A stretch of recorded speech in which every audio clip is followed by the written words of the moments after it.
Bom, a gente está falando aqui de mobilização e empoderamento feminino, e uma questão que está sendo muito debatida hoje em dia é o direito da mulher sobre o próprio corpo. A Antônia já até falou um pouquinho sobre isso. E essa questão, entre outras, aparece no filme Olmo e a Gaivota, que estreia hoje nos cinemas e que foi premiado no Festival do Rio. E aí, no discurso de agradecimento, a diretora Petra Costa, uma das duas diretoras do filme, falou isso aqui, ó, rodou. Eu queria falar que eu queria dedicar esse prêmio à minha mãe e às mulheres. E que, em breve, eu espero que no Brasil toda mulher tenha soberania total sobre o próprio corpo. Seja para rejeitar uma gravidez, interromper com um aborto, que já é legal há 40 anos na França, nos Estados Unidos, em Cuba, seja para mergulhá-la, como é no caso do nosso filme, e ter todos os direitos para fazer isso da melhor forma. Para você que está se perguntando, Petra está aqui, muito prazer em recebê-la, Petra. Para você que está se perguntando, mas por que ela está de cabelo azul? Em referência à personagem Olivia do filme Olmo e a Gaivota. Petra, você fez essa declaração, né, no Festival do Rio, e você imaginava a reação que essa declaração causaria? O que disseram, por exemplo, nas redes sociais para você depois disso? Vadia, se não quer ter filho, fecha a perna. Coitada da sua mãe, que teve uma filha que nem você, ela devia ter te abortado. Isso nas redes sociais? Nas redes sociais, mas também tiveram muitas respostas positivas. Acho que teve centenas de compartilhamentos. O vídeo estourou da noite pro dia, circulou muito. Mas as reações agressivas contra o aborto eram de um baixo nível, que a gente começou a pensar como responder a isso, né? E já falo? Pode falar. Eu já estava pensando em fazer um vídeo que fosse junto com o lançamento do filme, porque o filme é sobre uma gravidez, ele não fala da questão do aborto. É uma atriz que tem questões durante a gravidez, questões que quase nunca abordadas no cinema, porque acho que a gravidez é sempre muito naturalizada. Tem que ser ótimo, tem que dar certo, né? Tem que ser... Exatamente. Todos são felizes para sempre, tem um pouquinho disso ainda, né? Tem que estar linda, né? E aí a Petra está falando desse vídeo que ela lançou, com a ajuda aí de alguns artistas, como reação à reação dos outros. Vamos ver. Pedacinho, eu separei só um trechinho do vídeo. Eu estava sozinha no mundo e aí engravidei. E aí o que você faz? Eu era uma criança, eu era uma adolescente, eu tive que interromper. Pecadora. Egoísta. E se eu não quiser ter, qual o problema? A mulher que não tem filho fica frustrada. E se tiver filho, então?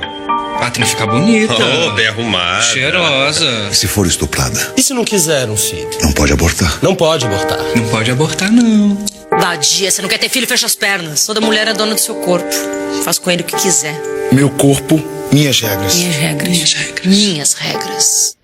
Bom, quem quiser ver o vídeo inteiro, tá no YouTube. Já são quantas visualizações a última vez que você chegou, Petra? 7 milhões. Que maravilha, né? 7 milhões. E eu tava vendo as reações, né? Aí tem gente que mais uma vez bate, tem os que apoiam. Mas eu acho que uma questão aí importante também não é só a questão de defender ou não o aborto, né? É a questão de você ter direito hoje em dia de ter a sua opinião. Sem que para isso uma pessoa te agrida verbalmente, né? É aquela frase que foi atribuída ao Voltaire, depois disseram que não é dele, né? Que diz, eu posso não concordar com o que você diz, mas defenderei até a morte o direito de você dizer o que pensa, não é isso, Petra? E acho que democracia se mede pela qualidade do debate, e a gente está atualmente, infelizmente, com um nível de debate muito empobrecido. Quando se ataca a presidenta, quando se ataca a questão do aborto, se ataca de uma forma tão agressiva, assim, falando feminazis, vocês devem morrer. Não é construtivo, Não é construtivo, não leva a lugar nenhum. Bosta, muitos xingamentos que não vale a pena nem eu colocar aqui. E a Antônia também queria ir conversar um pouco sobre o vídeo, sobre o filme. O filme eu já sei que você achou espetacular, né? Espetacular, recomendo muito quem puder ver. É um filme maravilhoso, preciosíssimo, assim, me emocionou enormemente. E aí algumas coisas, assim, acho que a principal focar na questão dessa discussão da descriminalização do aborto, né, assim, que é uma discussão que no Brasil nunca foi encarada de frente. que o seu filme, né, nesse vídeo, ele aborda, né, o seu depoimento abordou, e que também tem sido muito tematizada na ocupação do Agora Que São Elas, assim, pela primeira vez está se discutindo aborto no Brasil. É inacreditável, mas é inacreditável que tenhamos chegado nisso. Que já é 2015. Que já é 2015. E lembrando exatamente que aquela manifestação belíssima na Cinelândia e tal, na origem tinha também a discussão que envolvia o aborto, porque era exatamente o projeto aprovado na Comissão de Constituição e Justiça, né, na Câmara, que proíbe a assistência do SUS às mulheres que sofreram estupro e que querem abortar, obviamente, né? Que é uma coisa também muito louca, né? Como é que você vai obrigar uma mulher que sofreu violência sexual já inicialmente a falar pronto? Porque quando a discussão cai na questão religiosa, e sempre tem sido assim no Brasil, né?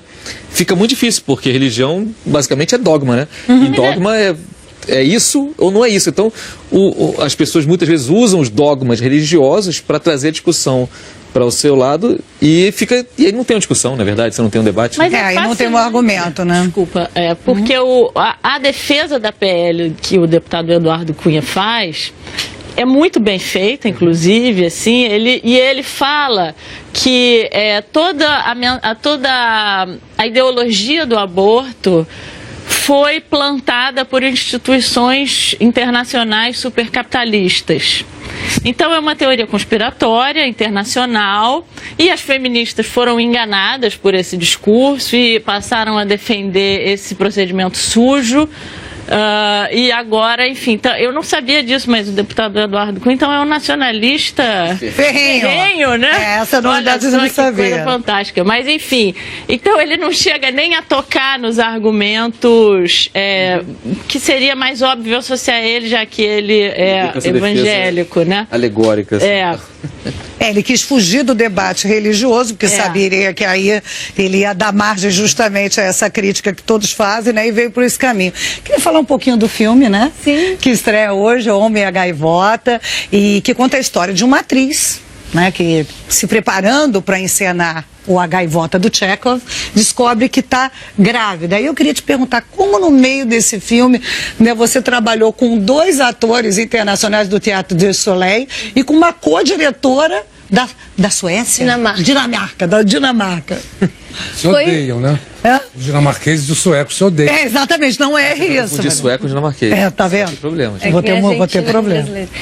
Mas foi uma coincidência de fatos. Eu tinha muito desejo de trabalhar com um grupo de teatro, sair desse cinema mais hierarquizado, congelado, para o cinema mais colaborativo de improvisação, e gostava muito do Teatro do Soleil. Conheci o Sérgio e a Olivia quando eles vieram para o Brasil em 2011.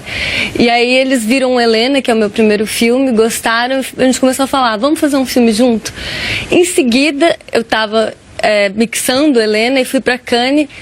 Vi muito filme ruim e um dia eu vi um filme bom, que era A Caça, da dinamarquesa. E eu escrevi para um amigo meu, Alexandre Dalfarra, precisava trabalhar com os dinamarqueses, aprender com eles como chegar em temas psicológicos tão profundos sem nunca cair no melodrama. Caça é aquele do professor? Do professor, Bom filme, né? No dia seguinte, eu conheço a diretora de um festival dinamarquês que fala, a gente acabou de voltar da América Latina, a gente está procurando um diretor latino-americano para colocar em par com um diretor dinamarquês. Aí você falou, oi, presente. Tô aqui. Não, e sensacional, porque o filme, né, porque aí pegou a Léa, né? Vou errar o nome da Léa também, não dá, né? Pegou a Léa, que queria fazer mais uma coisa documental, juntou com você que queria fazer ficção, e veio um filme absolutamente original, porque ele ganhou, por exemplo, o Festival do Rio como um documentário, mas ele tem ficção também. Ela pegou em parte a vida da própria Olivia, dessa própria atriz, né, que realmente engravidou, cedeu imagens de arquivo, né, para vocês. Agora eu fiquei curiosa, porque claro, tem a ficção também, porque quando você conversou com ela, ela já tinha tido filho, tem parte ali que, né, não, ela tinha tido filho não, mas a parte do parto não foi filmada, não é isso? Não foi. Exatamente. Mas como é que ela, depois vendo o filme, o que ela achou daquilo, né? Porque é uma mistura leitura meio catártica, né? Muito. Não, e era a primeira vez dela no cinema, né? Acho que a gente ia mostrando o filme à medida que ele ia sendo montado. Primeira impressão, ela adorou. Aí depois, na última vez que eu mostrei o filme pra ela, teve um pouco um choque de o filho já tinha nascido, tava tudo bem. Então, os questionamentos que tem ali durante a gravidez, ela já não se identificava mais. E não queria. Queria mostrar a gravidez enquanto uma celebração. E aí a gente teve uma conversa, que o meu ponto de vista no cinema é que é através da vulnerabilidade, das rachaduras, dos lugares mais incômodos que surge o que é mais humano.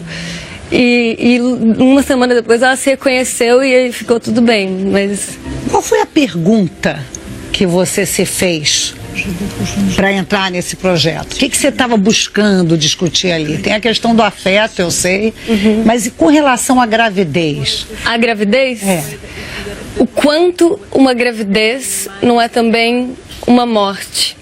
A morte da mulher que você era até então. É uma mudança de identidade, não é? Para renascer uma outra mulher que você não sabe quem é. Você é a mãe, Petra? Não. Não, mas eu li muitos livros e teve um da Naomi Wolf que chama Misconception, que ela vai falando de todos os clichês da gravidez e tem depoimentos de várias mulheres que tiveram gravidezes diferentes do que é esperado, que me iluminou muito essa questão de poxa, vamos olhar para isso como investigação, para esse processo que na verdade é o processo de criação. Deus criou o mundo em 7 dias, é uma hipótese, mas a mulher cria um ser humano em 9 meses. Né? E como isso acontece? O que se passa na cabeça de uma mulher? E eu acho interessante, né? Porque realmente são temas um pouco tabus, né? Então, por exemplo, a questão da gravidez e a questão do filho, né? Às vezes a mãe não consegue amamentar, tem um problema, ou então a mãe está deprimidíssima quando o filho nasce porque não está dando conta, o filho dá trabalho, mas ela fica até com uma certa vergonha, não é? Muito. De dividir isso com as outras e ser com as outras e com defenestrada. A mulher é isso tudo. Imagina para os homens que estão tentando entender uma mulher que está tentando se entender também no momento difícil de se entender, né? Sim, e eu acho bacana o que a Petra falou, que me lembrou um negócio. Eu sempre pensava nisso, né? Quando nasce uma criança, a primeira criança normalmente, a segunda também vai ser, mas a primeira quando nasce também ali um pai e uma mãe, né? Se estiverem juntos ali e tal. Mas eu esquecia de pensar que morria também uma mãe e um pai de outra encarnação, a encarnação sem filho. Mas é verdade também, porque tudo muda ali, não tem revolução não, muda maior completamente. Do que a chegada de uma criança. É exatamente isso, é outra coisa. A vida é uma coisa até aqui, dali pra frente é outra coisa. Antônia, seu depoimento como mãe. Antônia, antes e depois de ser mãe. Não, eu concordo plenamente que morre uma identidade, tem toda uma vida, todo um universo, todo um mundo de possibilidades e impossibilidades fica para trás e você tem... E assim, eu tento sempre quando converso com amigas que estão grávidas, vão ter filho, de ir nos... Eu tenho uma amiga agora que ela está na dúvida se ela toma remédio por causa da herpes, e aí se a herpes genital que ela tem impede, porque pode ter problema no parto e tal, pro bebê. Eu falei assim, olha só, você está tendo herpes porque você não está dormindo. Vai tomar um remédio e vai dormir, entendeu? E fica um excesso de proteção. São coisas assim que a gente é levada a pensar que está fazendo mal a um bebê, se colocando sempre numa posição abaixo muito do julgada, bebê, né? muito julgada, é muito mitificada essa situação, assim, e tem que um pouco desfazer esses mitos e deixar mais livre. Posso né? interromper rapidinho para chamar o repórter?